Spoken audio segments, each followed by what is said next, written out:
اعوذ باللہ من الشیطان الرجیم، بسم اللہ الرحمن الرحیم۔ یہ ہمارا پچھلے سبق میں ہو گیا تھا آیت نمبر 41 تک۔ آج سے ہم آیت نمبر 42 شروع کریں۔ وَإِذْ قَالَتِ الْمَلَائِكَةُ يَا مَرْيَمُ إِنَّ اللَّهَ اصْطَفَاكِ وَطَهَّرَكِ وَاصْطَفَاكِ عَلَى نِسَاءِ الْعَالَمِينَ۔ اور جب کہا فرشتوں نے حضرت مریم سے کہ اے مریم، بے شک اللہ تعالیٰ نے تمہیں چن لیا ہے، تمہارا انتخاب کر لیا ہے۔ وَطَہَّرَكِ، اور اللہ تعالیٰ نے تجھے پاک کر لیا ہے۔ وَاصْطَفَاكِ، اور دوبارہ فرمایا کہ اللہ تعالیٰ نے تمہیں چن لیا ہے، عَلَى نِسَاءِ الْعَالَمِينَ، تمام جہان کی عورتوں پر۔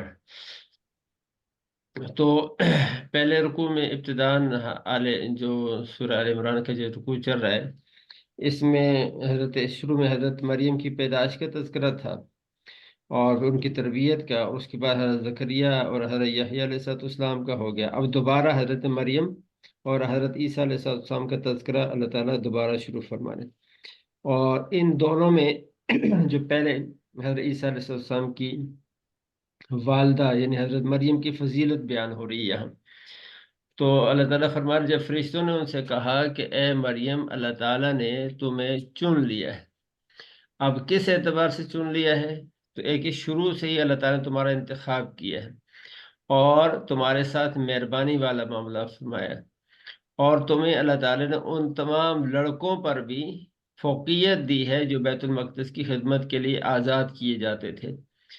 تو بڑی بڑی کرامتیں اللہ تعالیٰ نے تم سے ظاہر کی ہیں، اس اعتبار سے اللہ نے تمہیں چن لیا ہے کہ وہ خدمت جو بیت المقدس کی لڑکے کیا کرتے تھے اس زمانے میں، ان کی بنسبت اللہ نے تمہیں زیادہ جو ہے تمہارا انتخاب کر لیا، چن لیا، اور تمہارے ساتھ مہربانی کا معاملہ فرمایا، تمہارے ہاتھ پر اللہ نے کرامتیں ظاہر فرمائی، جس طرح کے بے موسم پھل اللہ نے دیے۔ ایک فضیلت یہ فرمائی۔ دوسرا، وطہرک، اللہ تعالیٰ نے تمہیں پاک کر دیا ہے۔ اب پاک کس طرح سے کر دیا ہے؟ اس میں مختلف مفسرین نے مختلف جو ہے رائے دی ہے، بات کی ہے کہ کس اعتبار سے۔ ایک تو جو عورت، بعض رات کہتے ہیں اس سے مراد یہ ہے کہ عورت کے اندر جو ظاہری بعض بیماریاں ہوتی ہیں مینسز وغیرہ کی، اسی طرح باقی چیزیں، ان سے حضرت مریم کو اللہ تعالیٰ نے پاک کر دیا تھا، کیونکہ وہ بیت المقدس کی خدمت کے لیے تھیں، تو تاکہ وہ ان کی یہ بیماریاں اللہ نے ختم کر دی تاکہ وہ بیت المقدس کی خدمت اچھی طرح سے کر سکیں، مسجد کی خدمت کر سکیں۔ ظاہر ہے کہ ان چیزوں کے ساتھ پھر عورت مسجد میں نہیں جا سکتی، تو ان چیزوں سے اللہ نے ان کو پاک کر دیا۔ اور بعض رات فرماتے ہیں کہ پاک کرنے سے مراد یہ ہے کہ اللہ نے کفر سے تمہیں پاک کیا، ایمان کی دولت عطا فرمائی، اور اپنی نافرمانی سے پاک کر کے اللہ نے اپنی فرمانبرداری کی توفیق عطا فرمائی، تو ایمان اور اطاعت کی توفیق دی، تو یہ ہے پاک کرنا۔ اور تیسرا بعض رات فرماتے ہیں کہ اس کا مطلب یہ ہے کہ اللہ تعالیٰ نے تمہیں برے اخلاق سے اور بری طبیعت سے اللہ تعالیٰ نے تمہیں پاک کر دیا ہے۔ تو یہ ساری چیزیں اس میں آ سکتی ہیں، یعنی ظاہر جو بیماریاں ان سے بھی پاک کر دیا، باطنی جو برے اخلاق ہیں، بری طبیعت، اس سے بھی پاک کر لیا، اور اللہ تعالیٰ نے کفر سے بھی پاک کر لیا اور اپنی نافرمانی سے بھی پاک کر لیا، تو یہ ساری باتیں اس میں آ سکتی ہیں۔ وَاصْطَفَاكِ عَلَى نِسَاءِ الْعَالَمِينَ، اور اللہ تعالیٰ نے تمہیں چن لیا تمام جہان کی عورتوں پر، تمام جہان کی عورتوں پر اللہ نے تمہیں چن لیا ہے۔ اب یہاں تو حضرت مریم کے بارے میں فرمایا دیا کہ تمام جہان کی عورتوں پر اللہ نے ان کو چنا ہے، لیکن احادیث کے اندر جو ہے وہ بعض روایات میں یہ بھی آتا ہے کہ حضرت مریم بنت عمران اور حضرت آسیہ فرعون کی بیوی، حضرت خدیجہ جو حضور علیہ السلام کی پہلی بیوی ہیں، حضرت فاطمہ، اور اس طرح حضرت عائشہ رضی اللہ تعالیٰ عنہ، ان کے بھی فضائل بیان ہوئے ہیں کہ وہ بھی سب سے عظیم عورتیں تھیں۔ تو اب اس میں تطبیق کیسے ہوگی؟ یہاں تو اللہ فرمائے تمام جہان کی عورتوں پر اللہ نے مریم کو چنا ہے، تو علماء فرماتے ہیں کہ اس سے مراد یہ ہے کہ جہان سے مراد اس زمانے کی جو عورتیں تھیں ان سب عورتوں پر اللہ تعالیٰ نے حضرت مریم کو چنا تھا۔ اور جو مختلف احادیث کے اندر حضرت فاطمہ، حضرت خدیجہ، حضرت عائشہ اور حضرت آسیہ کی فضیلتیں آتی ہیں، وہ بھی ایک خاص خاص نوعیت سے ہیں، اپنی اپنی الگ الگ ایک دائرے کے اندر فضیلت ہے۔ مثلا حضرت فاطمہ کی فضیلت یہ آتی کہ حضور نے فرمایا ان کو کہ بخاری شریف کی روایت ہے، حضور نے فرمایا کہ فاطمہ تو بضعۃ منی، کہ فاطمہ میرے جسم کا ٹکڑا ہے، اور جو چیز اسے ناگوار ہوتی ہے وہ مجھے بھی ناگوار ہوتی ہے، اور جس نے جو چیز اس کو تکلیف دیتی ہے وہ مجھے بھی تکلیف دیتی ہے۔ اور اسی طرح حضور نے یہ بھی فرمایا تھا کہ سیدۃ النساء اہل الجنہ فاطمہ، فاطمہ جو ہے جنت کی عورتوں کی سردار ہے۔ تو یہ فاطمہ رضی اللہ تعالیٰ کی فضیلت بھی آئی ہے۔ تو ان کی جو فضیلت ہے وہ حضور علیہ الصلوۃ والسلام کی سب سے چہیتی پیاری بیٹی ہونے کے اعتبار سے ہے۔ اور اس طرح حضرت خدیجہ کی بھی فضیلت ہے کہ انہوں نے اپنا مال جو ہے وہ حضور علیہ الصلوۃ والسلام پر خرچ کیا، اور حضور علیہ الصلوۃ والسلام کی سب سے پہلی بیوی ہیں جنہوں نے لمبی مدت جو ہے حضور علیہ الصلوۃ والسلام کا ساتھ دیا تھا۔ اور اس طرح حضرت عائشہ کی فضیلت اپنی جگہ ہے کہ وہ پہلی وہ بیوی ہیں جو کنواری تھیں جن سے حضور علیہ السلام کا نکاح ہوا، اور آپ صلی اللہ علیہ وسلم کی وفات کے بعد آپ صلی اللہ علیہ وسلم کا جو علم تھا اس کو آگے امت تک پہنچایا، اور صحابہ ان کے شاگرد تھے۔ اسی طرح حضرت آسیہ کی فضیلت ہے کہ وہ حضرت آسیہ جو تھیں ان کو جنت میں حضور علیہ السلام کی بیوی ہونے کا اعزاز جو ہے وہ اللہ تعالیٰ عطا فرمائیں گے، اور ایک بہت بڑے جابر بادشاہ کی بیوی ہونے کے باوجود اللہ تعالیٰ نے ان کو ایمان کی دولت عطا فرما دی۔ تو یہاں تک یہ ایک آیت ہو۔ آگے فرمایا یا مریم، جب اللہ تعالیٰ نے یہ فضائل آپ کو دیے ہیں، ایک تو اللہ نے آپ کا انتخاب کیا، لڑکے کی بنسبت آپ کو اللہ نے جو ہے بیت المقدس کی خدمت کے لیے چنا، پھر دوسرا یہ کہ اللہ تعالیٰ نے آپ کو پاک کر دیا، تیسرا یہ کہ اللہ تعالیٰ نے آپ کا انتخاب تمام جہان کی عورتوں پر کر دیا، تو اب اس کا تقاضا یہ ہے کہ جتنے آدمی کے فضائل زیادہ ہوتے ہیں اسی قدر آدمی کو اللہ کی بندگی بھی کرنی چاہیے۔ اس سے فرمایا یا مریم، اے مریم اقنتی لربی، کہ آپ میں رب کی عبادت کرو، وسجدی اور سجدہ کیا کرو، ورکعی اور رکوع کرو، مع الراکعین رکوع کرنے والوں کے ساتھ۔ اب یہاں رکوع کا تذکرہ پہلے ہے، پہلے فرمایا عبادت کرو، عبادت میں پھر رکوع سجدے کا ذکر ہے اور رکوع کا ذکر ہے۔ تو اب رکوع کا تعلق، حالانکہ رکوع بعد میں ہوتا ہے اور رکوع پہلے ہوتا ہے، سجدہ بعد میں ہوتا ہے، تو یہاں جو فرمایا کہ اس کی وجہ یہ ہے کہ اس زمانے میں یعنی یہودیوں نے وہ بعض دفعہ وہ رکوع چھوڑ دیتے تھے ان کی عبادت میں، جس طرح ہمارے بعض دفعہ ایسا ہوتا ہے لوگ جو ہے وہ دونوں سجدوں کے درمیان جو قاعدہ ہوتا ہے، بیٹھنا ہوتا ہے، اس کو چھوڑ دیتے ہیں، ایک سجدہ کیا ادھر سے دوسرے سجدے میں چلے گئے۔ تو اسی طرح ان میں یہودیوں میں بھی یہ تھا کہ بعض کا رکوع چھوڑ دیتے تھے، تو اللہ تعالیٰ نے پھر رکوع کو الگ سے ذکر کیا ہے، وسجدی سجدہ کیا کر، ورکعی اور رکوع کیا کر، مع الراکعین رکوع کرنے والوں کے ساتھ۔ ذالک من انباء الغیب، آگے اللہ تعالیٰ یہ بات حضور علیہ السلام کو فرما رہے ہیں کہ نبی یہ غیب کی خبریں ہیں، ذالک من انباء الغیب، یہ جو قصہ حضرت مریم کا، حضرت عیسیٰ کا، حضرت زکریا کا، حضرت یحییٰ کا، یہ سارے قصے جو ہیں من انباء الغیب، غیب کی خبروں میں سے ہیں، نوحیہ الیک، یہ ہم نے آپ کی طرف وحی کیے ہیں، وما کنت لدیہم، آپ اس وقت ان کے پاس نہیں تھے، اذ یلقون اقلامہم، جس وقت کہ وہ اپنی کلمیں ڈال رہے تھے، کلمیں پھینک رہے تھے، کہ ایہم، اس بات کے لیے کہ ایہم یکفل مریم، کہ ان میں سے کون حضرت مریم کی کفالت کرے گا، وما کنت لدیہم، اور آپ اس وقت بھی ان کے پاس نہیں تھے، اذ یختصمون، جب وہ آپس میں اس معاملے میں گفتگو کر رہے تھے، آپس میں اختلاف کر رہے تھے کہ کون، یعنی نہ تو آپ اس وقت موجود تھے جس وقت ان کے درمیان سوال پیدا ہوا کہ مریم کی کفالت کون کرے گا، اس بات میں بھی ان کی وہاں تھی، اور نہ اس وقت موجود تھے کہ جب قرعے کے طور پر اپنے اپنے قلم پانی میں ڈال رہے تھے، تو ان دونوں موقعوں پر حضور علیہ السلام موجود نہیں تھے، لیکن اس کے باوجود آپ یہ غیب کی خبریں بذریعہ وحی بیان کر رہے ہیں۔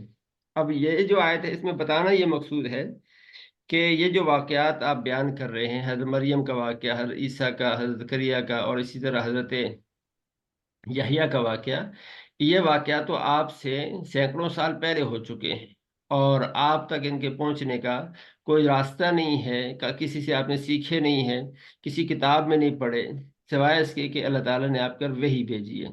تو آپ وحی کے ذریعے سے ہی یہ خبریں دے رہے ہیں، تو یہ آپ کی نبی ہونے کی نشانی ہے، یہ کہ یہ آپ اپنے سے پہلے سینکڑوں سال گزرے ہوئے واقعات کو آپ علیہ السلام بیان فرما رہے ہیں۔ تو یہ اللہ تعالیٰ نے آپ صلی اللہ علیہ وسلم کی نبوت کی دلیل کے طور پر اس بات کو ذکر کیا ہے کہ آپ نبی ہیں، اسی لیے یہ واقعات پچھلے آپ بیان فرما رہے ہیں۔ آگے فرمائے کہ وَإِذْ قَالَتِ الْمَلَائِكَةُ، یہ حضرت پھر مریم کا تذکرہ ہے کہ جب کہا فرشتوں نے اے مریم، حضرت مریم سے کہا اے مریم، ان اللہ یبشرکی، بے شک اللہ تعالیٰ تمہیں بشارت دیتا ہے، بکلمۃ منہ، اپنی طرف سے کلمے کی، اسمہ المسیح، جس کا نام مسیح ہے، عیسیٰ جو مریم ہے، جو بیٹے ہیں مریم کے، ان کی خوشخبری دیتے ہیں۔ اس کی پوری تفصیل آگے سورہ مریم میں 16ویں پارے میں آ رہی ہے۔ وجیہن فی دنیا، میری بات آ رہی؟ جی جی، آ رہی ہے، آ رہی ہے۔ اچھا، اور فاطمہ آواز آ بشارت رہی ہے؟ دیتے اپنی طرف سے، جی کیا بشارت دیتے اپنی طرف سے جی، کلمے کی؟ بکلمۃ منہ، اپنی طرف سے ایک کلمے کی۔ کلمے کی، اچھا۔ جی جی، کلمہ کلمہ، اس کی جی تفسیر جی، پیچھے کلمے گزر کی، چکی ہے، میں دوبارہ اس کو کرتا ہوں۔ جی جی، اسم، ہاں جس جی، ٹھیک کلمے ہے۔ سے مراد عیسیٰ علیہ السلام ہے۔ اچھا۔ جی، اور کلمہ ان کو اس لیے اللہ تعالیٰ فرما رہے ہیں کہ یہ عیسیٰ علیہ السلام جو ہے وہ اللہ تعالیٰ کے کلمہ کن سے پیدا ہوئے ہیں۔ عام جو، کیونکہ حضرت مریم تو کنواری تھی نا، حضرت مریم تو کنواری تھی، ان کی تو شادی نہیں ہوئی، تو اب یہ ان کو بشارت دی جا رہی ہے ایک بیٹے کی، اچھا۔ جس کو اللہ فرمائے کلمۃ منہ، اللہ تعالیٰ کے کلمے سے۔ تو کلمہ اس لیے کہا جا رہا ہے عیسیٰ علیہ السلام کو کہ وہ اللہ تعالیٰ کے کلمہ کن سے پیدا ہوئے ہیں، کیونکہ ان کا تو والد کوئی نہیں تھا، بغیر باپ کے پیدا ہو رہے ہیں۔ اسمہ المسیح، جن کا نام مسیح ہے، عیسیٰ ابن مریم، عیسیٰ ہے جو مریم کے بیٹے ہیں۔ یہ بات سمجھ میں آ گئی؟ جی جی، وجیہن فی الدنیا، وہ دنیا کے اندر وجاہت والے ہوں گے، دنیا میں بھی اور آخرت میں بھی، یعنی مرتبے والے ہوں گے دنیا میں بھی اور آخرت میں بھی۔ وَمِنَ الْمُقَرَّبِينَ، اور وہ اللہ تعالیٰ کے مقرب لوگوں میں سے ہوں گے، اللہ تعالیٰ کے برگزیدہ لوگوں میں سے ہوں گے۔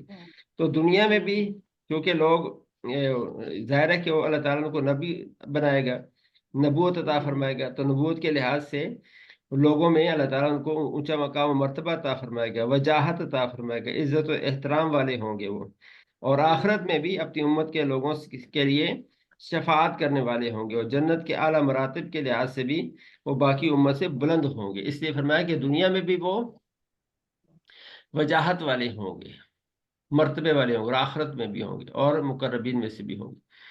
تو آگے ان کی صفت، یہ تو بتا دی ایک صفت ذکر کر کی وجیح ہوں گے، دوسرا یکلم الناس فی المہدی، وہ لوگوں سے بات کریں گے، وہ بات کرے گا لوگوں سے فی المہدی، مہد کہتے ہیں گہوارے کو، پنگوڑا جس کو کہتے ہیں، جس میں بچے کو پالنا، جس میں بچے کو ڈالتے ہیں بچپن میں، تو بات کریں گے وہ لوگوں سے اپنے گہوارے کے اندر، وکہلن، اور اپنی ادھیڑ عمر کے زمانے میں، ومن الصالحین، اور نیک لوگوں میں سے ہوں گے۔ اس کی پوری تفصیل سورہ مریم میں آ رہی ہے، اور حضرت وہاں یہی ہے کہ جب عیسیٰ علیہ السلام پیدا ہو گئے تو حضرت مریم ان کو اٹھا کے لائیں، تو لوگوں نے کہا کہ اے مریم یہ کیا کر دیا تو نے، ان کو بڑا یعنی ان کو یہ تنگ کیا، تو انہوں نے کہا انی نذرت للرحمن، میں نے تو نظر مان لی ہے، میں بات نہیں کر سکتی۔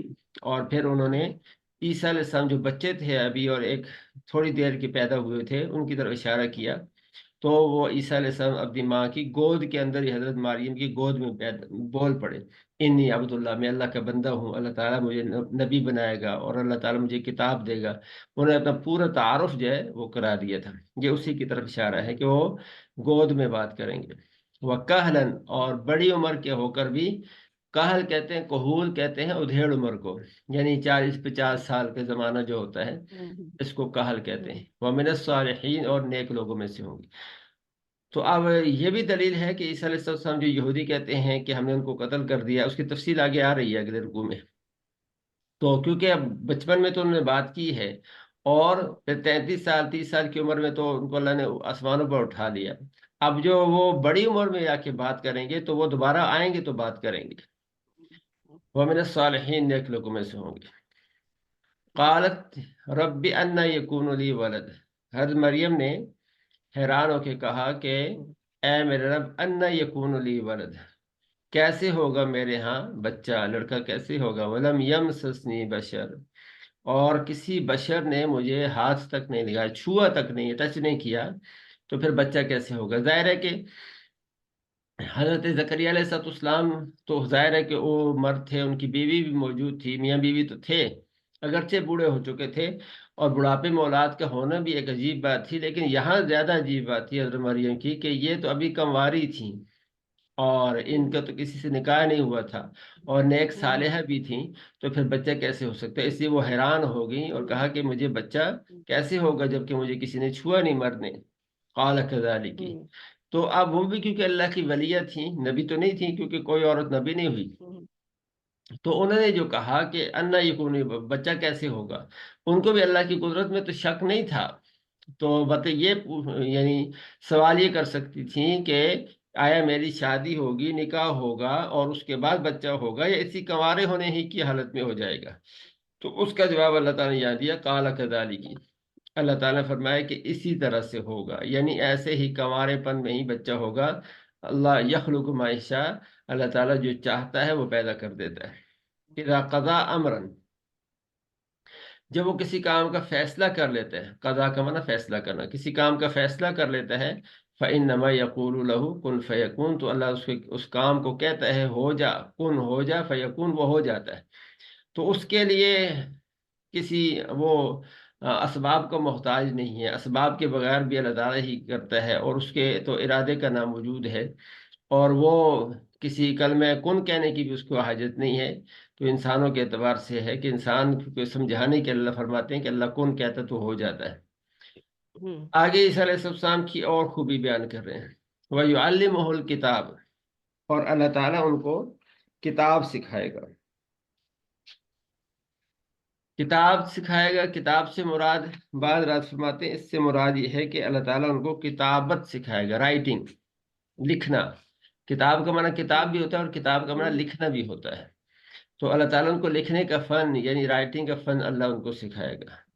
اور اسی طرح حکمت سے مراد یہ ہے کہ اللہ تعالیٰ ان کو اخلاق سکھائے گا، تہذیب اور اخلاق کی تعلیم دے گا. اور تورات سے مراد تورات ہے، انجیل سے مراد انجیل ہے، کیونکہ تورات بھی ان سے پہلے حضرت موسیٰ علیہ السلام کی کتاب تورات ہے، تو وہ اس کی بھی تعلیم اللہ تعالیٰ ان کو دے گا، اس کے بھی وہ عالم ہوں گے. اور انجیل بھی اللہ تعالیٰ ان کو سکھائے گا جو ان کے خود حضرت عیسیٰ علیہ السلام پر نازل ہوگی. تو یہ ان کی گویا کہ تیسری صفت ہوگی. پہلا فرمایا کہ وجیح ہوں گے، اوپر آ گیا وجیح. دوسرا یہ کہ یکلم الناس، اور تیسرا یہ کہ آ گیا یعلمہ الکتاب، وہ کتاب اللہ تعالیٰ ان کو سکھائے گا اور حکمت سکھائے گا، اور تورات اور انجیل.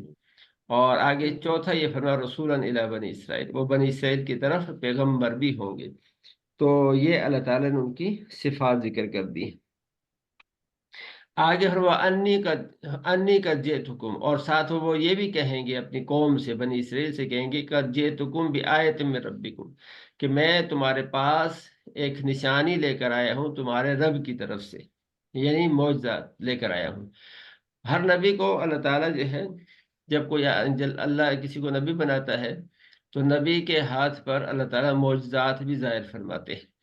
اور معجزہ ہوتا ہے، معجزہ کا معنی ہوتا ہے عاجز کرنے والی چیز، دوسرے کو ہرا دینے والی چیز، اس کو معجزہ کہتے ہیں. یعنی ایسا کام جس کو عوام الناس نہیں کر سکتے، ایسا کوئی کام اللہ تعالیٰ نبی کے ہاتھ میں ظاہر فرماتے ہیں.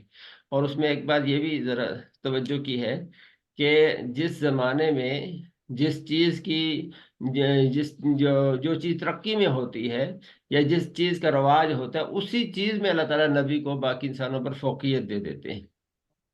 جیسے موسیٰ علیہ السلام کا زمانہ ایسا تھا کہ اس زمانے میں جادوگر تھے بہت، اور بڑا بڑا جادو کرتے تھے، تو موسیٰ علیہ السلام کو اللہ نے ایسا معجزہ دیا جو ان کے سب کی سائنس کے اوپر جو ہے نا غالب آ گیا۔ اور عیسیٰ علیہ السلام کا زمانہ جو تھا، اس میں یہ یوں سمجھ لیں کہ میڈیکل سائنس کا دور تھا، اور بڑے بڑے حکیم تھے، بڑے بڑے طبیب تھے، اس زمانے کے ڈاکٹر تھے۔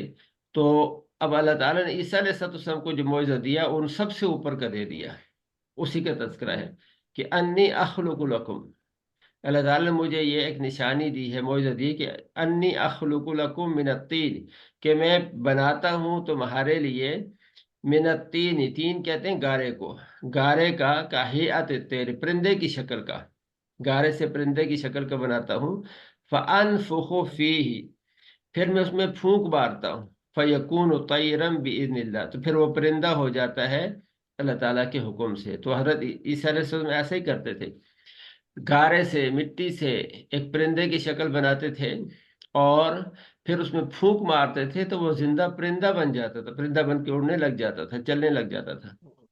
دوسرا پھر ابر اکمہ، میں درست کر دیتا ہوں مادر زاد نابینا کو، اکمہ کہتے ہیں نابینا جو اس کی نظر نہ ہو، تو مادر زاد جو نابینا ہوتا ہے اس کو دنیا کی کوئی سائنس ٹھیک نہیں کر سکتی، ایسے ہی ہے ڈاکٹر صاحب؟ جی جی تو بالکل اب حضرت عیسیٰ علیہ السلام کو اللہ نے معجزہ دیا تھا کہ وہ مادر ذات جو پیدائشی نابینا ہوتے پیدائشی تھے میں ہاں تو ان کو بھی وہ ٹھیک کر دیتے تھے۔ والابرسا، اور ابرس کہتے ہیں کوڑ کا مرض، جس میں ہاتھ پاؤں ٹیڑھے ہو جاتے ہیں، سوج جاتے ہیں، تو اس کو بھی ہاتھ پھیرتے تھے وہ بھی ٹھیک ہو جاتا تھا۔ وَأُحْيِي الْمَوْتَى بِإِذْنِ اللَّهِ، اور میں مردوں کو زندہ کر دیتا ہوں اللہ تعالیٰ کے حکم سے۔ تو یہ سارے معجزات اللہ تعالیٰ نے ان کے ذکر کیے، اور آگے پھر وَأُنَبِّئُكُمْ، اب مردے کو کوئی انسان زندہ نہیں کر سکتا، دنیا کی کوئی سائنس زندہ نہیں کر سکتی، تو بڑے بڑے ڈاکٹر حکیم خود فوت ہو جاتے ہیں آخر میں، تو یہ نہیں کر سکتے، لیکن یہ اللہ تعالیٰ نے عیسیٰ علیہ السلام کو معجزہ دیا کہ اس زمانے کی جو سائنس تھی ان سے اعلیٰ درجے کا معجزہ، سب سائنس اس سے پیچھے رہ گئی۔ آگے ہوا انبئکم، اور میں تمہیں بتا دیتا ہوں، بما تاکلون، جو کچھ تم کھاتے ہو، وما تدخرون فی بیوتکم، اور جس کو تم ذخیرہ کرتے ہو اپنے گھروں کے اندر، تو حضرت عیسیٰ علیہ السلام یہ بھی بتا دیتے تھے، ان فی ذلک لآیۃ، بے شک اس میں تمہارے لیے ایک نشانی ہے، ان کنتم مؤمنین، اگر تم ایمان لانے والے ہو تو۔ یہ سارے معجزات اللہ تعالیٰ نے عیسیٰ علیہ السلام کو عطا فرمائے، اور ساتھ ہی فرمایا کہ وہ مصدقا لما بین یدی من التورات، اور میں تصدیق کرنے والا ہوں اس کتاب کی جو مجھ سے پہلے ہوئی ہے، یعنی تورات۔ تورات حضرت عیسیٰ علیہ السلام سے پہلے حضرت موسیٰ علیہ السلام پر نازل ہوئی ہے، تو حضرت عیسیٰ نے آ کر یہ نہیں کہا کہ تورات غلط تھی یا موسیٰ علیہ السلام غلط تھے، نعوذ باللہ، تو اس کی تصدیق کی ہے کہ تورات کے اندر جو کچھ احکامات تھے وہ بھی درست تھے۔ ہر نبی کا کام یہی ہوتا ہے، ہر نبی جب بعد والے نبی آ کے پہلے والے نبی کی تصدیق کرتے ہیں اور پہلے والے نبی کو سچا کہتے ہیں، ان کے اوپر نازل ہونے والی کتاب کو بھی سچا کہتے ہیں، تو یہاں عیسیٰ علیہ السلام نے بھی ایسا ہی کیا، وَلِأُحِلَّ لَكُمْ بَعْضَ الَّذِي حُرِّمَ عَلَيْكُمْ، اور تاکہ میں حلال قرار دوں تمہارے لیے، لکم تمہارے لیے، بعض الذی حرم علیکم، وہ بعض چیزیں جو تم پر حرام کر دی گئی ہیں۔ یہ بنی اسرائیل کے ان کی کمزوریوں کی وجہ سے، ان کے گناہوں نافرمانیوں کی وجہ سے اللہ تعالیٰ نے ان پر کچھ چیزیں حرام کی تھیں، اور جیسے کہ بعض روایات میں آتا ہے کہ ان پر جو ہے اونٹ کا گوشت ان پر حرام تھا، چربی اونٹ کی حرام تھی ان کے اوپر، اور اسی طرح مختلف چیزیں جو ہے پرندے اور مچھلی کی بعض قسمیں ان پر حرام تھیں، تو یہ موسیٰ علیہ السلام کی شریعت میں حرام تھی، لیکن عیسیٰ علیہ السلام کی شریعت میں آ کے یہ چیزیں حلال ہو گئیں، تو اس لیے فرمایا کہ میں تمہارے لیے حلال کرنے والا ہوں وہ چیزیں جو تم پر حرام تھی، وَجِئْتُکَ بِآیَةٍ مِّن رَبِّکُمْ، اور میں تمہارے پاس لے کر آیا ہوں نشانی تمہارے رب کی طرف سے، لہذا فَاتَّقُوا اللَّهَ، اللہ سے ڈرتے رہو، وَأَطِیعُونِ، اور میری اطاعت کرو، ان ربی و ربکم، بے شک وہ اللہ میرا اور تمہارا رب ہے، فَاعْبُدُوهُ، اسی کی عبادت کرو، وَهَذَا صِرَاطٌ مُسْتَقِيمٌ، اور یہی سیدھا راستہ ہے۔ تو یہ حضرت عیسیٰ علیہ السلام نے اپنا تعارف بھی کرا دیا، اور خود اللہ تعالیٰ نے حضرت عیسیٰ علیہ السلام کا تعارف کرا دیا کہ ان میں یہ صفات ہوں گی۔ حضرت مریم کو ان کا تعارف بھی کرایا، اور پھر آگے ان کی دعوت کا بھی ذکر کر دیا۔ تو جب حضرت عیسیٰ علیہ السلام تشریف لائے اور انہوں نے اپنی، تو ان کی جو بعثت ہوئی تھی حضرت عیسیٰ علیہ السلام کی، جس قوم میں بعثت ہوئی تھی، تو ان میں یہودی بھی تھے اور بت پرست بھی تھے۔ اور بت پرست جو تھے وہ، یعنی بت پرستی کا مرکز تھا ایسے اس علاقے میں ان کی، اللہ تعالیٰ نے ان کو بھیجا۔ تو جب اللہ تعالیٰ نے ان کو اپنا فریضہ سونپ دیا اور انہیں توحید کی دعوت دی، بتوں کی پرستی سے لوگوں کو روکا، تو دوسرے انبیاء کی طرح حضرت عیسیٰ علیہ السلام نے بھی یہ فریضہ انجام دیا۔ تو بنی اسرائیل جو ہے وہ بجائے اس کے کہ حضرت عیسیٰ علیہ السلام پر ایمان لاتے، یہودی ایمان لاتے اور بت پرست جو تھے وہ ایمان لاتے، تو انہوں نے بھی وہی کیا جو پہلے نبیوں کے ساتھ ہوا، وہ حضرت عیسیٰ علیہ السلام کے دشمن ہو گئے، اور دشمنی میں بھی حد سے بڑھ گئے، حضرت عیسیٰ علیہ السلام کے قتل کے منصوبے بنانے لگ گئے۔ تو اسی کا تذکرہ اگلی آیت میں ہے۔ فلما احس عیسیٰ، جب محسوس کیا حضرت عیسیٰ نے منہم الکفر، ان کی طرف سے کفر کو، کفر سے مراد یہ ہے وہ صرف یہ نہیں کہ وہ صرف نافرمانی کر رہے تھے اور عیسیٰ علیہ السلام کی بات نہیں مان رہے تھے، بلکہ انہوں نے حضرت عیسیٰ علیہ السلام کے قتل کا منصوبہ بنا لیا تھا۔ تو اسی کو، کیونکہ اور نبی کا قتل جو یہ سب سے بڑا گناہ ہوتا ہے، سب سے بڑا کفر ہوتا ہے، تو حضرت عیسیٰ علیہ السلام نے محسوس کر لیا کہ یہ ایسا نہیں کہ صرف میری بات ماننے کے لیے تیار نہیں ہے، بلکہ یہ تو مجھے قتل کرنے کے منصوبے بنا رہے ہیں۔ تو اس سے حضرت عیسیٰ علیہ السلام نے فرمایا من انصاری اللہ، کون میری مدد کرے گا یہ اللہ تعالیٰ کے سامنے، کون میرا مددگار ہوگا؟ اپنے جو ان کے صحابہ تھے ان کو کہا کہ تم میں سے کون میری مدد کرے گا ان یہودیوں کے مقابلے میں؟ قال الحواریون، ان کے حواریوں نے کہا نحن انصار اللہ، ہم اللہ تعالیٰ کے مددگار ہوں گے۔ آمنا باللہ، ہم اللہ پر ایمان لائے ہیں، وشہد، اور آپ گواہ رہے ہیں، بأننا مسلمون، بے شک ہم مسلمان ہیں۔ مسلمان کا معنی اللہ تعالیٰ کے فرما بردار ہیں۔ اب یہ حواری کون تھے؟ تو اس بارے میں مفسرین کی متعدد رائے ہیں۔ تو اصل میں حواری جو نا حور سے ہے، حور، اور حور کہتے ہیں سفیدی کو، اور اسی طرح بعض حدیث میں جنت کی عورتیں جو ہے ان کے بارے، ان کو بھی حور کہا جاتا ہے، کیونکہ وہ ان کا رنگ بھی سفید ہوگا۔ تو حضرت عیسیٰ علیہ السلام کے جو حواری تھے یہ اس میں دھوبیوں کا کام کرتے تھے، یعنی اجرت پر لوگوں کے کپڑے دھوتے تھے، پیسے لے کر کپڑے دھوتے تھے، تو اس لیے ان کو حواری کہا جاتا ہے، کیونکہ کپڑا دھو کے صاف کر دیتے تھے اور سفید کر دیتے تھے۔ سفید کا مطلب ہے کہ میل کچیل نکال دیتے تھے، تو اس لیے ان کو حواری کہا جاتا ہے۔ اور حضرت سعید بن مسیب رحمۃ اللہ علیہ فرماتے ہیں کہ ان کے کپڑے سفید تھے، اس لیے ان کو حواری کہا جاتا ہے۔ اور بعض رات فرماتے ہیں کہ ان کے دل جو تھے، ان کے دل صاف تھے اور دلوں میں اخلاص تھا اور پاکیزگی تھی، اس لیے ان کو حواری کہا جاتا ہے۔ 12 یہ ان کے جو ساتھی تھے، صحابہ تھے، یہ 12 حضرات تھے، اور ایک قول یہ ہے کہ 29 تھے۔ 12 ان کو حواری کہا گیا کیونکہ دل بھی ان کے صاف تھے، اور جس طرح لوگوں کے کپڑے دھو کے صاف کرتے تھے، اللہ تعالیٰ ان کے دلوں میں ایمان راسخ کر کے ان کے دلوں کو اللہ نے صاف کر دیا۔ تو انہوں نے کہا ہم مدد کریں گے آپ کی، اللہ تعالیٰ کی ہم مددگار ہوں گے، اور پھر ساتھ ہی یہ بھی کہا کہ ہم ایمان بھی لاتے ہیں اللہ تعالیٰ کے اوپر، وشہد، اور آپ گواہ رہیں بأننا مسلمون، ہم مسلمان بھی ہیں۔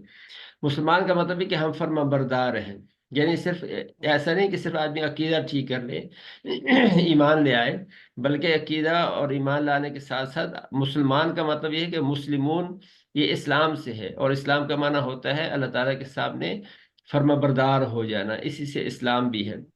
تو ساتھ ساتھ یعنی اپنی فرما برداری کا اظہار بھی کرے۔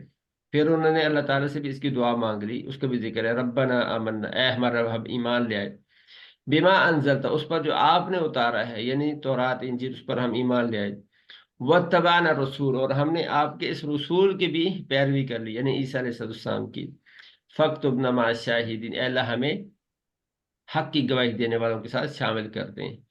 وَمَكَرُوا مَكْرًا، یہاں تک تو حواریوں کی بات ہوگی۔ آگے جو یہودی تھے اس زمانے کے اور بت پرست تھے جو عیسیٰ علیہ السلام کے دشمن ہو گئے تھے، اللہ تعالیٰ نے آگے ان کا تذکرہ کیا، مکرو، انہوں نے خفیہ تدبیر کی۔ وہ خفیہ تدبیر یہ تھی کہ عیسیٰ علیہ السلام کے قتل کا انہوں نے منصوبہ بنا لیا، اور عیسیٰ علیہ السلام کو سولی پر لٹکانے کا قتل کر کے سولی پر لٹکانے کا منصوبہ بنا لیا. تو اس کے بارے میں اللہ تعالیٰ فرماتے ہیں کہ انہوں نے مکر کیا، تدبیر کی انہوں نے. اور آگے مکر اللہ، اور اللہ نے بھی ایک تدبیر کی. واللہ خیر الماکرین، اور اللہ بہترین تدبیر کرنے والا ہے. اب ان لوگوں نے تدبیر یہ کی کہ عیسیٰ علیہ السلام کے قتل کا منصوبہ بنا لیا. اور ان میں ایک آدمی تھا جس کا نام تھا یہودا. اس نے جاسوسی کر کے حضرت عیسیٰ علیہ السلام کا لوگوں کو پتہ بتا دیا، اور تاکہ لوگ ان کو گرفتار کر لیں. اور قرآن کے مطابق تو یہ ہے کہ ان کو گرفتار نہیں کر سکے. اور ہوا یہ کہ جب یہ لوگ وہاں گئے گرفتار کرنے کے لیے، اور یہ یہودا جو تھا یہ ان کو ساتھ لے کر گیا، تو اللہ تعالیٰ نے اسی کی شکل عیسیٰ علیہ السلام جیسی بنا دی. اور عیسیٰ علیہ السلام کو اللہ نے آسمانوں پر زندہ اٹھا لیا، اور ان لوگوں نے اپنے ہی اس بندے کو پکڑ کے قتل کر دیا. تو اس لیے وہ اللہ فرمایا مکرو، انہوں نے مکر کہتے ہیں خفیہ تدبیر کرنے کو، پلان بنانے کو.